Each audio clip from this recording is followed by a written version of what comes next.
बिस्मिल्लाहिर्रहमानिर्रहीम। अस्सलाम वालेकुम। प्यारे व्यूअर्स, आज का जो हमारा टॉपिक है वो है एमफिल का मौजू कैसे तलाश किया जाना चाहिए, कैसे तलाश करना चाहिए टॉपिक।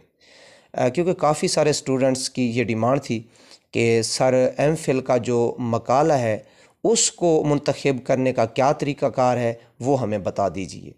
तो मैं आपको आज बताने लगा हूँ। उससे पहले कि अगर आप मेरे यूट्यूब चैनल पर नए आए हैं तो आपसे रिक्वेस्ट है कि आप मेरे यूट्यूब चैनल को सब्सक्राइब कर लें और बेल के आइकन को दबाकर ऑल नोटिफिकेशन पर क्लिक करें ताकि मेरी आने वाली हर नई वीडियो आप तक पहुँचे बर वक्त और बासानी।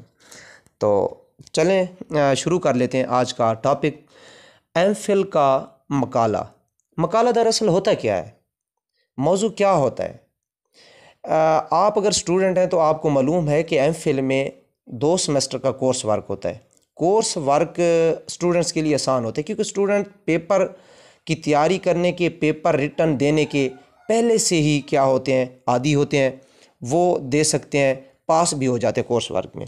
स्टूडेंट के लिए एमफिल में सबसे जो मुश्किल काम है वो रिसर्च है।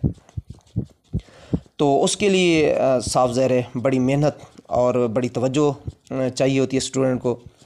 तो जब कोर्स वर्क मुकम्मल करते हैं आपको मौजू की तलाश होती है कि कौन सा मौजू सेलेक्ट किया जाए। आपको अपने उस प्रोफेसर साहबान, टीचर्स कहते हैं कि बेटा आप जो है ना मौजू हमें लिख के दें, किस मौजू पे काम करना चाहते हैं।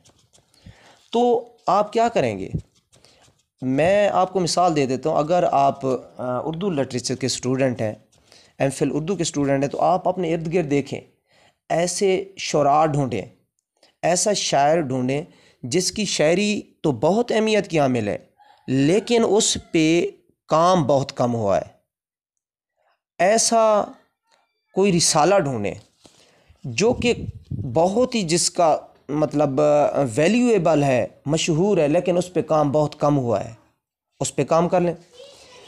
फिर आप ऐसे करें, कोई तारीख़ी इलाका ढूँढें, कोई तारीख़ी इलाका ढूँढें कि जिसकी अदबी तारीख़ अहमियत की हामिल हो और पहले उस पे काम ना हुआ हो। फिर आप क्या करें, कोई ऐसी किताब ढूंढ लें जो बड़ी मशहूर है, तो फिर उस पे काम कर दें। फिर क्या करना होगा, आप मौजू सेलेक्ट करेंगे। मौजू सेलेक्ट करने के बाद आपको सिनॉप्सिस बनाना होगा। सिनॉप्सिस क्या होता है, सिनॉप्सिस पे आप मौजू का नाम लिखेंगे, मौजू का नाम लिखकर फिर उसकी अबवाब बंदी करेंगे। 5 अबवाब में 5 अबवाब, मिनिमम 5 अबवाब में उसको तकसीम करेंगे। तकसीम करने के बाद आप रिटर्न उसके जो 4-5 पेजेस बनाएंगे, उसकी अबवाब बंदी होगी, उसकी अहमियत वाज़े करेंगे यूनिवर्सिटी को, अपने टीचर्स को कि इस मौजू की अहमियत ये है। तब जाके आपका वो मौजू फाइनली रिकमेंड होगा। जब रिकमेंड हो जाएगा तो आप उस पर काम शुरू कर देंगे।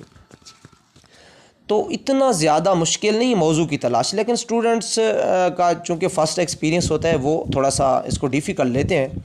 जिस तरह मैं आपको बता रहा हूँ आप ऐसे ही करें, आपको मौजू मिल जाएगा। अच्छा सा शायर ढूँढें, अच्छा रिसाला ढूँढें, अच्छी किताब ढूँढें, अच्छी कहानी ढूँढें, अच्छा ड्रामा ढूँढें, अच्छा नावल ढूँढें, तो उस पर काम शुरू कर दें। ये देखें उस पे पहले काम ज़्यादा ना हुआ हो, उस पे पहले इतना ज़्यादा काम ना हुआ हो, तब वो फाइनली यूनिवर्सिटी की तरफ से रिकमेंडेशन आपको रिसीव होगी। तो अगर आपको जिस तरह मैं बता रहा हूँ इस तरह आप करें, आपको ज़रूर मौजू मिल जाएगा। अगर इस ज़रिए से भी आप मौजू तलाश करने से कासिर रहते हैं, मौजू नहीं मिलता, तो आप मेरे पर्सनल पे रब्ता कर लीजिए। मैं जो है ना आपको मौजू बता दूंगा और अपने टीचर्स को देना। मैं बल्कि आपको पूरा सिनॉप्सिस बना के उसका जो है ना PDF करूँगा, तो आपको जो टीचर्स हैं इंशाल्लाह ताला वो उसको रिसीव कर लेंगे कि ये मौजू अच्छा है।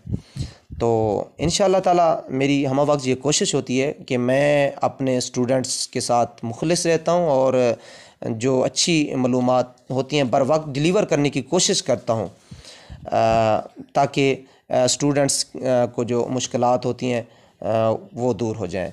तो ये थी आज की एक मतलब छोटी सी इन्फॉर्मेशन आपके लिए, आपकी डिमांड थी तो मैंने चाहा चलो शेयर कर दूं।